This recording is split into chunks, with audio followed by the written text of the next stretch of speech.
C'était une réunion passionnante avec des maires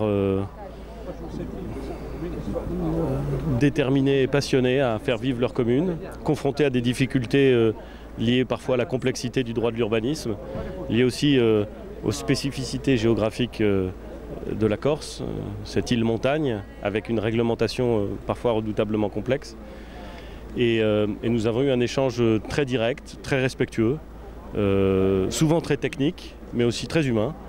Et je dois dire que la mission urbanisme qui avait été engagée par le président de la République à l'occasion de sa dernière visite, et la mission qui doit réfléchir à cet agenda rural spécifique à la Corse, qui elle aussi a été évoquée par le président de la République et qui est présente aujourd'hui, montre que nous pouvons avancer dans le dialogue, dans le respect, trouver des solutions concrètes, adaptées aux besoins des maires et qui donc répondront aux besoins de nos concitoyens qui vivent ici en Corse. C'était une réunion assez technique. Le Premier ministre a fait intervenir un de ses directeurs sur nombre de sujets qui ont notamment été mis en avant par la rencontre avec la vingtaine de maires qui avait eu lieu il y a quelques mois.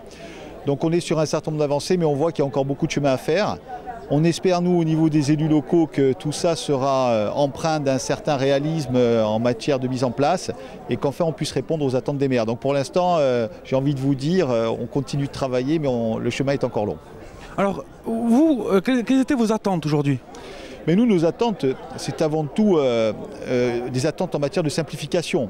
Aujourd'hui, on est sollicité par nos populations, qui voient que les documents d'urbanisme n'arrivent pas à sortir. On ne peut que voir qu'aujourd'hui, un nombre de PLU fort restreints ont abouti. Donc à un moment donné, les mathématiques s'appliquent. Si les PLU n'aboutissent pas, ce n'est pas uniquement la faute des maires. On voit donc que toutes ces strates entraîne un immobilisme qui nuit à la création de ces documents. Donc on attend beaucoup de simplification, je ne vais pas vous faire de dessin, mais l'empilement des lois allure, des lois montagne, des lois littorales fait qu'il y a une vraie difficulté à aboutir. Donc le Premier ministre s'est engagé justement à ce qu'il y ait un vrai travail là-dessus et des propositions que nous allons suivre dans les mois qui viennent. Je trouve que c'était une réunion particulièrement intéressante. Elle faisait écho à l'invitation du président de la République à Coxane.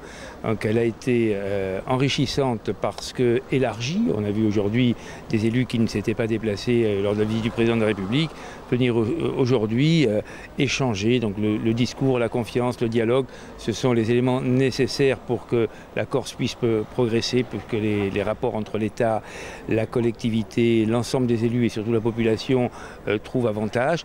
Des réponses ont été apportées. Il y a deux volets dans ce voyage, l'aménagement du territoire et la problématique d'urbanisme. Il y aurait bien sûr d'autres sujets qui seront probablement abordés dans les heures qui suivent, mais nous avons eu des débuts de réponse parce qu'il y a un travail qui a été réalisé à partir des productions qu'ont proposées les élus, mais également à partir du travail de réflexion qui a été porté par une direction nationale qui a voulu amener des réponses pragmatiques à des problèmes que nous rencontrons. On a relevé que l'hétérogénéité, ça a été employé, des situations en Corse, notamment en matière d'urbanisme, nécessitait un regard différent selon les territoires. Je crois que le Premier ministre a entendu tout cela, comme nous-mêmes nous avons entendu cette volonté de l'État d'ouvrir, de partager cet espace de dialogue pour que la Corse puisse continuer de prospérer, pour que les espaces agricoles soient véritablement dotés des moyens qui sont nécessaires au développement, pour que le tourisme trouve sa juste place, pour que l'urbanisation trouve également une place tout à fait légitime et maîtrisée. Donc un échange, une rencontre qui m'a semblé très positive.